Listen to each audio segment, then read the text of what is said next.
Oui, bon, bah, je vais reprendre la parole là juste pour vous redresser un peu le contexte, hein, dans lequel est né ce projet DémoClim, qui est donc qui s'attache à l'approche climatologique de l'impact du changement climatique sur la ressource en eau.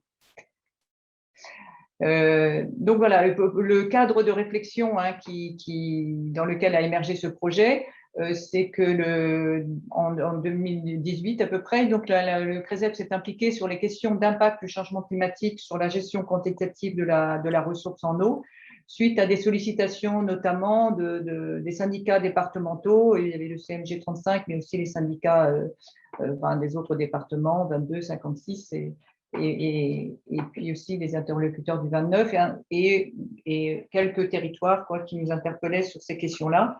Donc, il y a eu la mise en place d'un groupe de travail changement climatique et ressources en eau, donc composé d'acteurs de territoire et de scientifiques, donc pour répondre aux questions qui nous étaient posées, les préoccupations que les acteurs avaient, en essayant de mobiliser la connaissance scientifique et aussi l'expertise de terrain et des vécus ces dernières années en fonction des événements climatiques que les uns les autres avaient eu à vivre et donc à gérer notamment l'alimentation en eau potable sur leur secteur. Donc, deux axes de travail. Il y a eu différentes discussions et pour approcher toutes ces questions-là, mais donc deux axes de travail ont été développés. D'une part, mieux caractériser la ressource en eau en s'intéressant plus particulièrement aux eaux souterraines de provenance de proches subsurface, étant donné que les eaux souterraines assurent les stocks et l'alimentation pérenne dans l'année, mais elles sont aussi en prise directe avec le forçage climatique et donc elles sont particulièrement vulnérables à l'évolution donc du climat. Donc ça, c'est le projet qui s'appelle Eau 2050, je dirais donc deux mots. Et puis le deuxième axe de travail, qui était donc de mieux connaître les évolutions climatiques possibles pour identifier les situations notamment à risque du point de vue de la gestion de l'eau et examiner comment ces situations vont évoluer dans le futur. Voilà comment se présentaient un peu les axes de travail au départ. Et ça, c'était donc le projet DémoClim.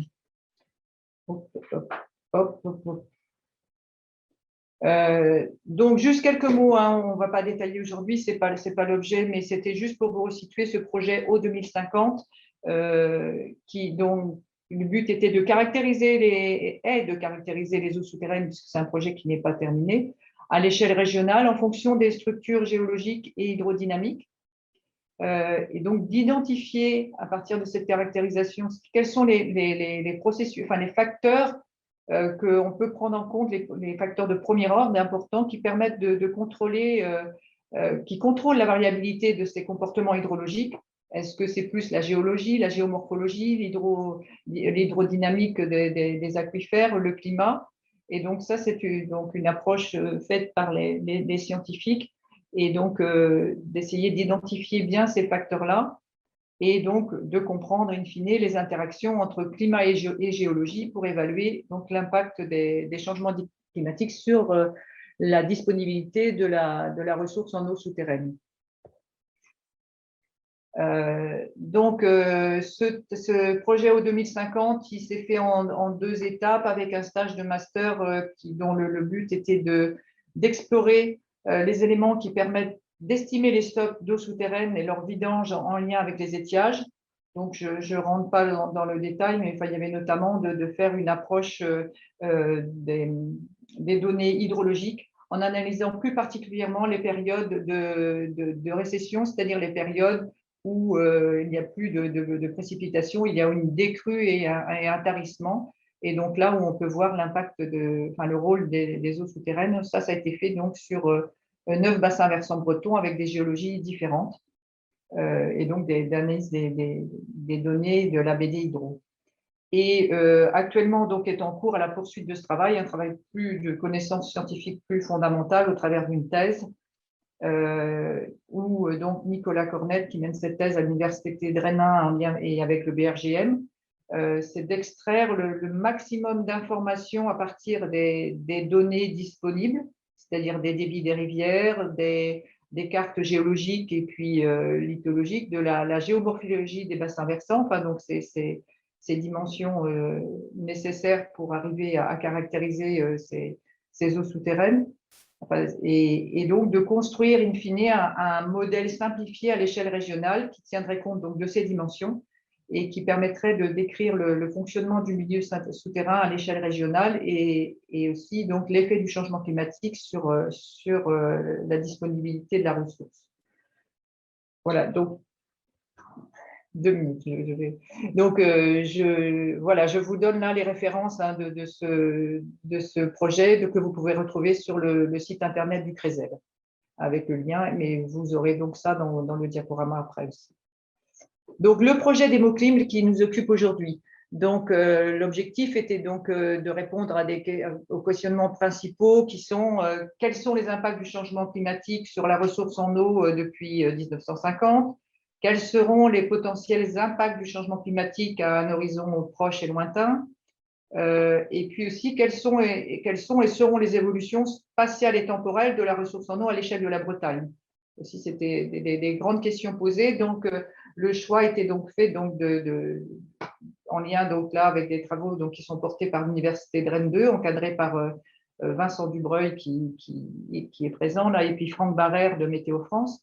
Donc, d'analyser la ressource en eau d'un point de vue donc climatologique, c'est-à-dire sa disponibilité en fonction de l'évolution des précipitations et des autres paramètres climatiques élémentaires, notamment qui impactent l'évapotranspiration et puis le bilan hydrique.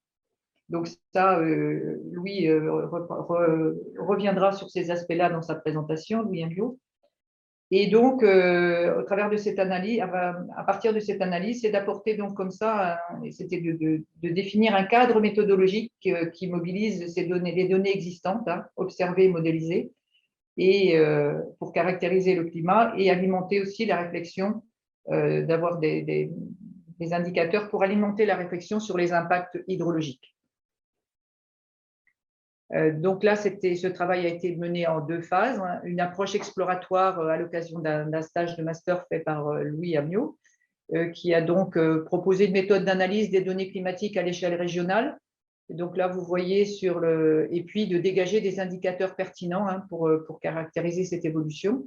Donc là, vous voyez sur la carte régionale les 4 territoires bretons qui ont été plus finement analysés avec donc une variabilité, enfin, un gradient entre l'intérieur de la Bretagne et puis le littoral et un gradient est-ouest. C'était les conditions qu'on souhaitait, c'était ce qui a guidé le choix entre ces 4 bassins versants, ces 4 territoires, oui, à l'échelle bassin versant. Et donc, cette approche exploratoire a permis finalement là, c'est finalement une analyse régionale, mais on a souhaité le traduire dans la réalisation d'un guide méthodologique, donc pour aider à poser un diagnostic sur le climat et son évolution, et à l'attention de l'ensemble des gestionnaires, là, qui peut être utilisé dans les études HMUC ou dans d'autres, ou dans un cadre de connaissance globale du territoire et de son climat. Et donc, là aussi, vous pouvez retrouver une partie l'ensemble des résultats ou des documents des livrables qui sont disponibles à ce jour ou qui vont l'être prochainement, notamment le guide méthodologique, sur le site du CRESEB.